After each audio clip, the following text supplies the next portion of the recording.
1990 में लालू प्रसाद यादव बिहार के नए चीफ मिनिस्टर बनते हैं और पटना के गांधी मैदान से उन्होंने कहा कि अब कोई भ्रष्टाचार नहीं होगा, कोई गलत काम नहीं होगा, किसी के साथ अत्याचार नहीं होगा, सबको समान अधिकार मिलेगा। लेकिन अगले 15 साल में बिहार में जो हुआ वो इसके बिल्कुल अपोजिट में था। बिहार में अगले 15 साल में कई प्रकार की इंडस्ट्रीज बने, जिसमें kidnapping industry, paper leak industry, murder industry और करप्शन इंडस्ट्री बनी, जिसने अगले 15 साल में बिहार को एक जंगल राज बनाने में योगदान दिया।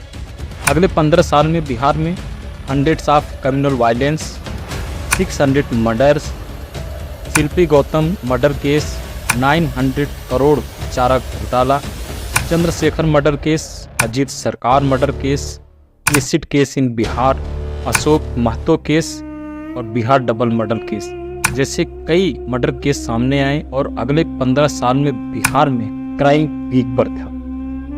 हर तरफ वायलेंस, हर तरफ मर्डर, बड़े बड़े पॉलिटिशियन, डीएम, एसडीएम के मर्डर हुए इन 15 सालों में।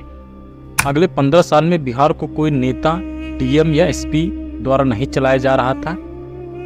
बिहार गवर्नमेंट के सभी सोशल और एडमिनिस्ट्रेटिव बॉडी पूरी तरीके से फेल हो गए थे। उसको चलाया जा रहा था बिहार के डॉन बाहुबलियों द्वारा, जैसे मोहम्मद शहाबुद्दीन जो सिवान से थे, पप्पू यादव जो पूर्णिया से, साधु यादव एंड सुभाष साद यादव, रघुनाथ सिंह फ्रॉम छपरा और सुरेंद्र यादव फ्रॉम जहानाबाद। ये अपने अपने एरिया के सब कुछ थे। स्कूल की फीस, मूवी की टिकट का रेट, बस का किराया, फेस्टिवल सेलिब्रेशन, सब कुछ इन बाहुबलियों की मदद से होता था। इनके एरिया में इनके अलावा अपोजिशन पार्टी के नेता के पोस्टर और बैनर तक नहीं लगाए जाते थे। अगले 15 साल में बिहार में करप्शन पीक पर था, लॉ एंड ऑर्डर पूरी तरीके से फेल हो चुका था, गन सिस्टम पीक पर था, क्राइम पीक पर था, एजुकेशन सिस्टम टोटली फेल हो चुका था और इन 15 सालों में बिहार गवर्नमेंट ने कोई मेजर वैकेंसी नहीं लाई थी। और इन 15 सालों में बिहार के सभी बड़े पोस्टिंग पे, चाहे मेडिकल हो, चाहे इंजीनियरिंग डिपार्टमेंट हो, चाहे वर्कर्स हो, चाहे टीचर हो, सभी की लगभग 80 to 90% जो सीट वो खाली थी। लेकिन लालू प्रसाद यादव ने कोई वैकेंसी नहीं कराई, क्योंकि उनको लगता था कि अगर एग्जाम्स कराएंगे इन वैकेंसी को भरने के लिए तो अपर कास्ट जो है वो ज़्यादा सिलेक्ट हो जाएंगे और जो निचली कास्ट हैं, खास करके यादव और मुसलमान, वो सिलेक्ट नहीं होंगे, जिसकी वजह से अगले 15 सालों में कोई भी वैकेंसी की एग्जाम लगभग नहीं कराए गए। अगले 15 साल में बिहार में शाम को 7 बजे के बाद कोई घर से नहीं निकलता था।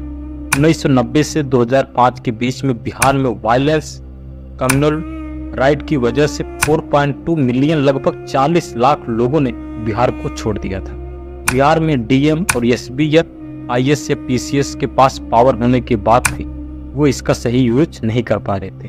लालू प्रसाद यादव कुर्सी पर बैठकर टेबल पर पैर रखते थे और उसके सामने सभी आईएएस आईपीएस खड़े होते थे। 1990 से 2005 के बीच में कोई मेजर डेवलपमेंट नहीं हुआ। आज़ादी के बाद से ही बिहार पीछे था, बाकी बचे लालू प्रसाद यादव की गवर्नमेंट ने पूरी तरीके से खत्म कर दिया।